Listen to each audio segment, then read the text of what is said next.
The Missouri Pacific Main Line westbound out of St. Louis, spring 1882. A freight consist of 63 cars is moving through Missouri at 22 miles per hour. The locomotive crew knows the train, they know the route.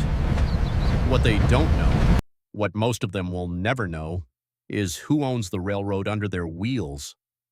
He is not at the throttle. He is not in a boardroom wearing a top hat. He is in a converted private rail car somewhere behind this consist, moving through the same Missouri he owns, here reviewing the same financial documents that let him own it. His name is Jay Gould. He is 45 years old. He controls more miles of American railroad track than any other man alive, 10,000 at this moment, growing toward 15,000 by the end of the year. He came from a farm in upstate New York with 50 cents and a sack of clothes.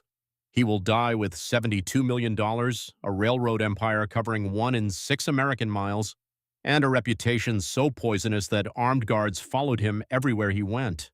This is not a story about a locomotive. It is a story about what happens to the iron highway when a man decides the railroad is not a public utility, it is a weapon.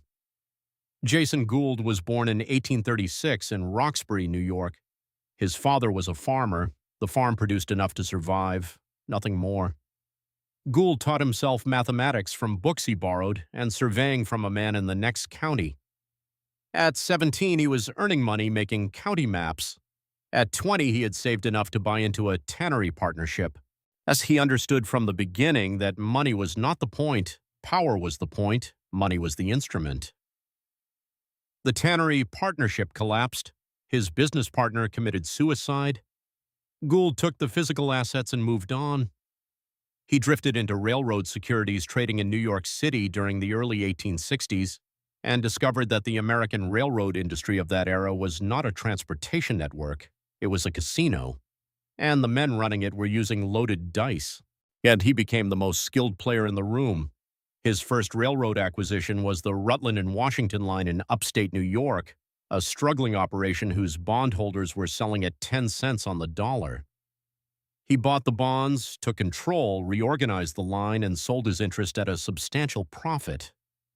The lesson he drew was not about railroads. It was about distress. Find a distressed asset, acquire it cheap, control the information around it, move before anyone else can. Before we go further, if this kind of railroad history matters to you, consider subscribing to the channel. Every video here is built around real American locomotives, real engineering decisions, and the real stories behind the iron highways that connected this country. If that's the kind of history worth preserving to you, the subscribe button is how you tell us, and we want to hear from you. Did you work the railroads? As an engineer, a fireman, a conductor, a machinist, a dispatcher? Did a father or grandfather spend their career on the high iron? Did you grow up in a railroad town? Cheyenne, Altoona, Sparks, Topeka, Collinwood? Leave it in the comments. The people who actually worked these locomotives and these routes know things no archive has ever recorded. We want to hear from them. Now, back to the locomotive. In 1867, Gould joined the board of the Erie Railroad.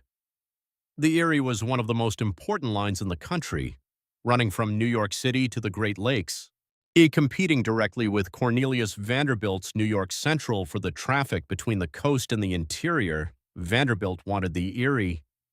He began buying its stock on the open market, accumulating enough to force a takeover. His strategy was straightforward: acquire a controlling position, remove the existing board, and absorb the Erie into his central system. Gould, Fisk, and fellow director Daniel Drew had a different plan. As Vanderbilt kept buying, they kept printing. In the space of a few weeks, Erie issued 50,000 new shares of stock, diluting Vanderbilt's position with every certificate that came off the press. The share issuance was illegal. Vanderbilt had already lost $7 million before he realized what was happening. He went to a judge. The judge issued an arrest warrant. Gould, Fisk, and Drew loaded $6 million in cash into suitcases, literal suitcases, and fled across the Hudson River to Jersey City, New Jersey, where New York warrants couldn't reach them. Vanderbilt offered $25,000 for their kidnapping. From New Jersey, Gould went to Albany and bribed the New York State Legislature. The cost was approximately $1 million in Erie cash. The legislature passed a law retroactively legalizing everything he had done. Vanderbilt eventually settled. He sold his Erie shares back to Gould for $9 million and conceded the railroad. It was one of the only times Cornelius Vanderbilt had ever lost a fight. The Erie War established Gould's method for the next 25 years. The Erie War made Gould famous. Black Friday made him infamous. In the summer of 1869, Gould and his partner James Fisk conceived a scheme to corner the American gold market. The logic was this: if they could drive up the price of gold, the price of American wheat would rise, farmers would sell, and the resulting freight surge would flow east over Erie rails. The railroad would profit from the grain movement. Gould and Fisk would profit from the gold position. To make it work, they needed to ensure the federal treasury would not sell gold reserves into the market and break the corner. They bribed Abel Corbin, President Grant's brother-in-law, to gain advance knowledge of Treasury intentions and to influence Grant directly. By September 1869, Gould and Fisk held a massive gold position. The price climbed from $130 to $162 per ounce as they bought. On September 24th, Treasury Secretary George Boutwell, finally understanding what was happening, ordered $4 million in government gold sold into the market. The corner broke in minutes. Gold fell from $162 to $133. Yet thousands of investors who had bought at elevated prices were wiped out. Brokers collapsed. Wheat farmers who had held their grain for higher prices watched the market cave in a single afternoon. Gould had quietly sold out his own position before the crash. He had been selling into the market he was publicly pumping. Fisk repudiated his contracts entirely and hired lawyers to argue he owed nothing. Crowds gathered outside the offices where Gould was believed to be. He escaped through the back, as the press called him a bat-like figure flitting across the vision of the American people. The description stuck for 20 years. Forced out of the Erie in 1872, Gould turned west. The Panic of 1873 had collapsed railroad stock prices across the country. Gould moved into the wreckage. He acquired a controlling position in the Union Pacific, the western half of the Transcontinental, when its stock had been driven to the floor by the Credit Mobilier scandal. He revamped its finances, rebuilt its operations, and eventually sold his Union Pacific position at a substantial profit.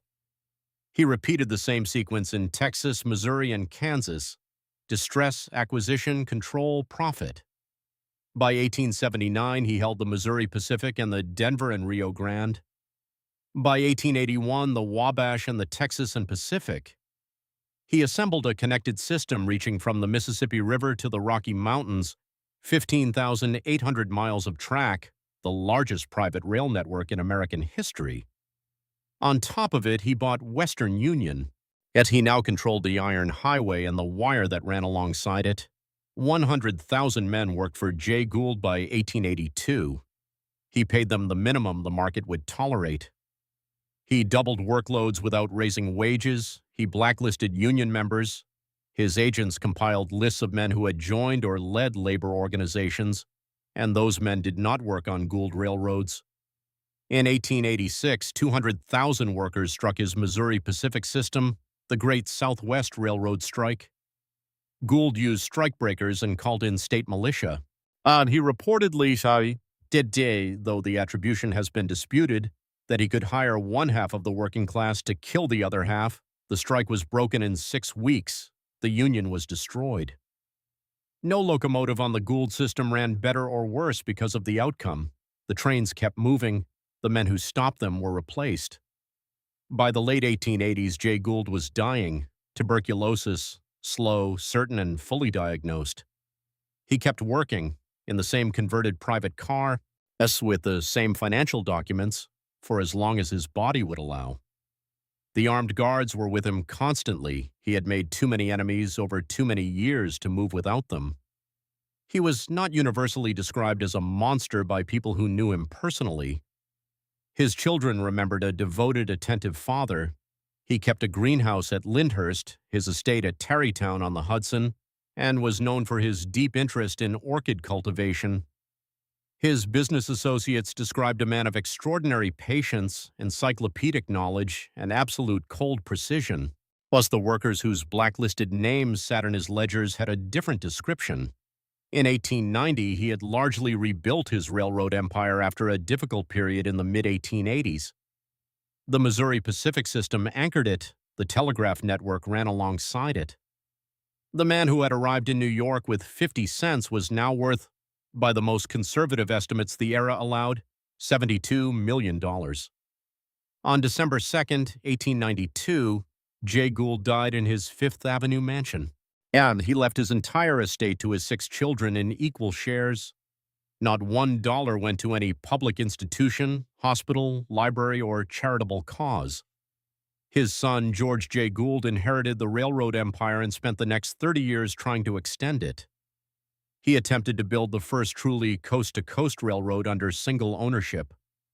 The Panic of 1907 broke his financial position. By 1912, he had lost control of most of the lines.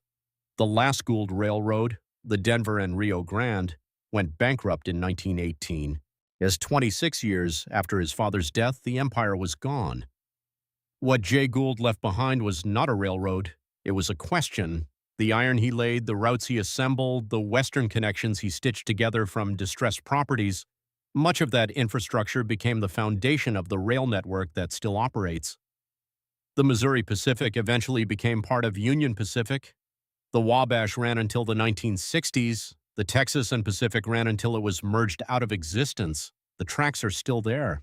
Yet what the tracks carried after Gould was the same freight they had always carried: coal from the interior, grain from the plains, manufactured goods moving in both directions. The locomotives that ran them didn't know or care who owned the railroad. The men who fired those locomotives and ran those trains knew. A brakeman on the Missouri Pacific in 1883 knew that the man who owned his railroad kept a list of union members, and that being on the list meant never working again. Thus, an engineer on the Wabash in 1886 knew that the strike around him was broken not by a superior argument, but by a man who could simply hire someone else and wait. Gould's legacy, if it has one, is the argument his career forced the country to have. About whether a railroad is a public utility or a private weapon, about whether the men who run the iron highway have any claim on it beyond their wages, about where the line is between ruthless business and something closer to theft at scale. That argument produced the Interstate Commerce Act of 1887. It produced the Sherman Antitrust Act of 1890. It produced eventually the regulatory framework that restructured the entire American railroad industry in the 20th century. Jay Gould did not intend any of that. He intended to be richer than when he started. He succeeded. The tracks he owned are still carrying freight. If this is the kind of railroad history you want to keep watching, subscribe to the channel.